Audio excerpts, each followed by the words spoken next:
2011 பொதுத் தேர்தலுக்கு பிறகு நாங்கள் உறுதிபட தெரிவித்த நிலைப்பாடு, சாதிய மதவாத அரசியல் கட்சிகளோடு ஒருபோதும் நாங்கள் கூட்டணி வைத்துக் கொள்ள மாட்டோம், அந்த கட்சிகள் இடம்பெறும் கூட்டணியிலும் இருக்க மாட்டோம் என்று அறிவித்தோம். அந்த நிலைப்பாட்டில் இன்றும் நாங்கள் உறுதியாக இருக்கிறோம். திமுக கூட்டணியில் எந்தெந்த கட்சிகள் சேர வேண்டும் என்பது குறித்து திமுக தலைமைதான் முடிவெடுக்க வேண்டும். விடுதலை சிறுத்தைகள்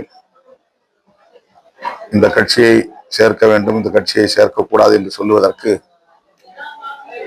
எந்த அதிகாரமும் இல்லை, உரிமையும் இல்லை. நாங்கள் எங்கள் நிலைப்பாட்டில் உறுதியாக இருக்கிறோம் என்பதை தவிர திமுகவுக்கு ஆலோசனை சொல்லக்கூடிய இடத்தில் அல்லது நெருக்கடி தரக்கூடிய இடத்தில் நாங்கள் இல்லை.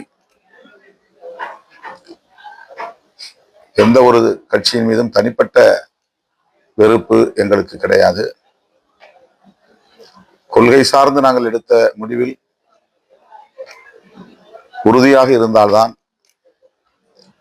என்னுடைய தலைமையை ஏற்றுக்கொண்ட எங்கள் கட்சி தோழர்களும் என் மீது வைத்துள்ள நம்பகத்தன்மையை காப்பாற்ற முடியும். பொதுமக்களிடையேயும் விடுதலை சிறுத்தைகள் கட்சிக்குள்ள நம்பகத்தன்மையை காப்பாற்ற முடியும். திமுக கூட்டணியை எதிர்க்கிற வலிமை எந்த கூட்டணிக்கும் தமிழ்நாட்டில் இல்லை.